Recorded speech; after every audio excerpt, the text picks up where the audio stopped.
ಆರೋಗ್ಯದ ಮೇಲೆ ಯಾವ ತರ ಪ್ರಭಾವ ಬೀರುತ್ತೆ ಪರಿಣಾಮಗಳಾಗುತ್ತೆ ಅನ್ನೋದ್ರ ಬಗ್ಗೆ ಚರ್ಚೆನ ಮಾಡ್ತಾ ಇದ್ವಿ. ನಮ್ಮ ಜೊತೆ ಜಾಯಿನ್ ಆಗಿದ್ರು ನಾರಾಯಣ ನೇತ್ರಾಲಯದ ಅಧ್ಯಕ್ಷರಾಗಿರುವಂತಹ ಡಾಕ್ಟರ್ ಭುಜಂಗ ಶೆಟ್ಟಿ. ಡಾಕ್ಟರ್, ಇವಾಗಿನ ಆಹಾರ ಪದ್ಧತಿಯಲ್ಲಿ ಸಮಸ್ಯೆಗಳು ಬೇಗನೆ ಬಂದ್ಬಿಡುತ್ತೆ.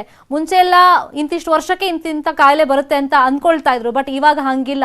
ಹುಟ್ಟಿದ ಮಕ್ಕಳಿಂದ ಹಿಡಿದು ಕಾಯಿಲೆಗಳು ಸ್ಟಾರ್ಟ್ ಆಗ್ಬಿಡುತ್ತೆ. ಈ ಆಹಾರ ಪದ್ಧತಿ ಜೊತೆಗೆ ಈ ಆನ್ಲೈನ್ ಶಿಕ್ಷಣದಿಂದಾಗಿ ಅಂದ್ರೆ ಕಣ್ಣಿನ ಸಮಸ್ಯೆ, ಮೆದುಳಿನ ಸಮಸ್ಯೆ, ಇನ್ ಫ್ಯೂಚರ್ ಯಾವ ತರ ಸಮಸ್ಯೆಗಳು ಆಗ್ಬಹುದು, ಹೆಲ್ತ್ ಪ್ರಾಬ್ಲಮ್ಸ್, ಮತ್ತೆ ಕ್ವಿಕ್ ಆಗಿ ಒಂದಿಷ್ಟು ಟಿಪ್ಸ್ ಕೊಡ್ಬೋದಾ? ಅಂದ್ರೆ ಯಾವ ತರ ಎಕ್ಸರ್ಸೈಸ್ ಮಾಡ್ಬೋದು? ನೀವಂದ್ರೆ ಅಡಿಕ್ಟ್ ಆಗ್ಬಿಟ್ಟಿರ್ತಾರೆ, ಸ್ವಲ್ಪ ಅದನ್ನ ಅವಾಯ್ಡ್ ಮಾಡಕ್ಕೆ ಏನ್ ಮಾಡ್ಬೋದು ಪೇರೆಂಟ್ಸ್?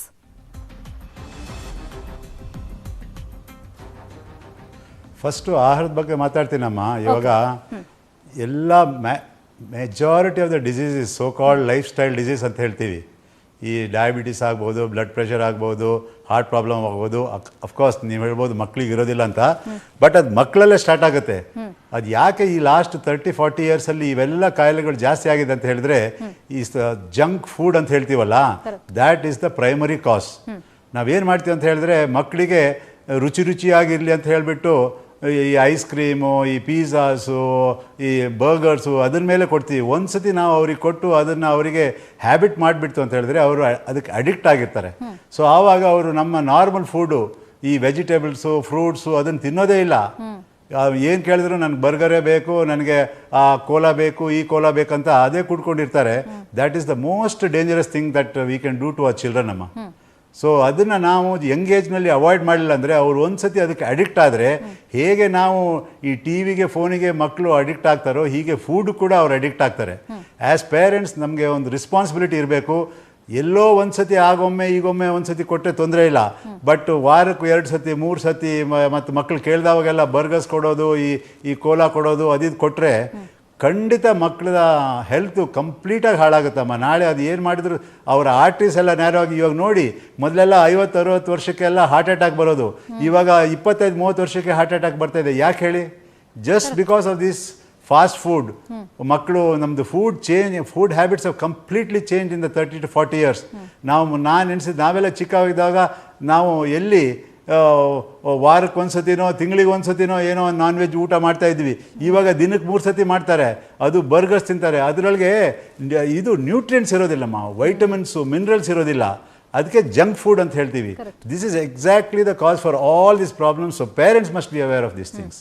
ಒಂದು ಎಕ್ಸಸೈಸ್ ಬಗ್ಗೆ ನೀವು ಕೇಳಿದ್ರೆ, ನಾನು ಆವಾಗಲೇ ನಿಮ್ಗೆ ಹೇಳಿದೆ, ಕಣ್ಣಿಗೆ ಮಕ್ಕಳು ಫಸ್ಟು ಟೀಚರ್ಸ್ ಏನು ತಿಳ್ಕೊಬೇಕಂತ ಹೇಳಿದ್ರೆ, ಮಕ್ಕಳ ಕಣ್ಣು ಏನು ತೊಂದರೆ ಇಲ್ಲಲ್ಲ, ಚೆನ್ನಾಗಿ ನೋಡ್ತಾ ಇದ್ದಾನೆ, ಯಾಕೆ ಕಣ್ಣು ಟೆಸ್ಟ್ ಮಾಡಬೇಕು ಅಂತ ಒಂದು ಪ್ರಶ್ನೆ ಕೇಳ್ತಾರೆ ಪೇರೆಂಟ್ಸ್ ಯಾವಾಗಲೂ.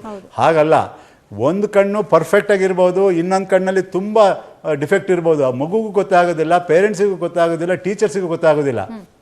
ಏನಿಲ್ಲ, 20-25 ವರ್ಷ ತನಕ ಹಂಗೆ ಇರ್ತಾರೆ. ಎಲ್ಲೋ ಕೆಲಸಕ್ಕೆ ಸೇರುವಾಗ, ಎಲ್ಲೋ ಡ್ರೈವಿಂಗ್ ಲೈಸೆನ್ಸ್ ಹೋದಾಗ ಟೆಸ್ಟ್ ಮಾಡಿದಾಗ ಒಂದು ಕಣ್ಣು ಮುಚ್ಚಿ ಒಂದು ಕಣ್ಣು ಟೆಸ್ಟ್ ಮಾಡಿದವಾಗ, ಅಯ್ಯೋ ಒಂದು ಕಣ್ಣಲ್ಲಿ ಕಾಣೋದೇ ಇಲ್ಲ ಅಂತ 25 ವರ್ಷಕ್ಕೆ ಗೊತ್ತಾಗುತ್ತೆ. ಆವಾಗ ನಮ್ಗೆ ಅದಕ್ಕೆ ಏನು ಮಾಡೋಕ್ಕಾಗೋದಿಲ್ಲ.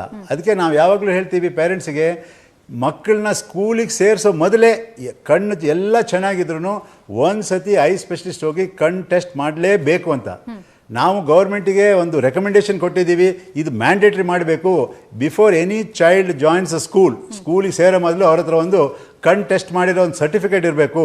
ಯಾಕಂದರೆ ಏನಾದರೂ ಡಿಫೆಕ್ಟು ಆ ಏಜಲ್ಲಿ ನಾವು ಕಂಡು ಹಿಡಿದ್ರೆ ಅದನ್ನು ಖಂಡಿತ ಅದನ್ನು ಟ್ರೀಟ್ಮೆಂಟ್ ಮಾಡ್ಬೋದು.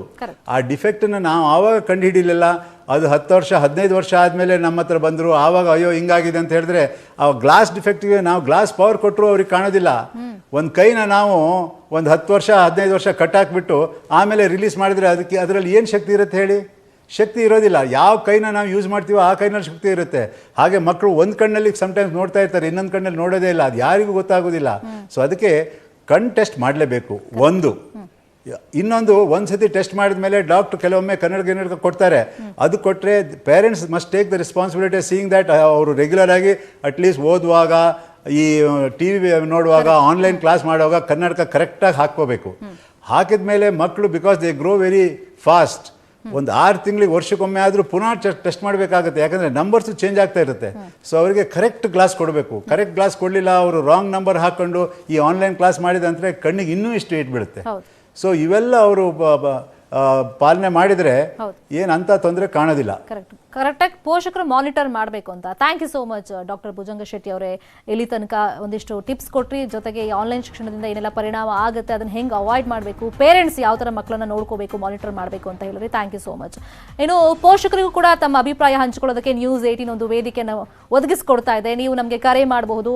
ಈ ಆನ್ಲೈನ್ ಶಿಕ್ಷಣ ಇನ್ನು ಮುಂದೆ ಯಾವ ಥರ ಕಂಟಿನ್ಯೂ ಆಗಬೇಕು, ಬೇಕಾ ಬೇಡವಾ, ಈ ಬಗ್ಗೆ ನೀವು ನಿಮ್ಮ ಅನಿಸಿಕೆಯನ್ನು ಹಂಚಿಕೊಳ್ಬಹುದು. ಒಬ್ರು ಪೋಷಕರು ರೆಡಿ ಇದ್ದಾರೆ, ಸುಪ್ರಿಯಾ ಹಿರೇಮಠ ಅಂತ. ಸುಪ್ರಿಯಾ ಅವರೇ, ಹೇಳಿ ನಿಮ್ಮ ಒಪಿನಿಯನ್. ಇದು ಆನ್ಲೈನ್ ಕ್ಲಾಸ್ ಬಂದ್ಮೇಲೆ ಆಕ್ಚುಲಿ ಒಂದ್ ರೀತಿಯಿಂದ ಸರಿ ಇದೆ, ಒಂದ್ ರೀತಿಯಿಂದ ಸರಿ ಇಲ್ಲ. ಯಾಕಂತಂದ್ರೆ ಈಗ ಮಕ್ಕಳು ನಾವ್ ಇಷ್ಟ ದಿನ ಮೊಬೈಲ್ ಅವ್ರಿಗೆ ಅವಾಯ್ಡ್ ಮಾಡ್ತಿದ್ವಿ, ತಗೋಬೇಡ, ಮುಟ್ಬೇಡ, ಅದು ಮಾಡ್ಬೇಡ ಅಂತ. ಈಗ ಅದನ್ನ ನಾವು ಫೋರ್ಸಬಲಿ ಅವ್ರ ಕೈಯಲ್ಲಿ ಕೊಡೋಂಗಾಗಿದೆ.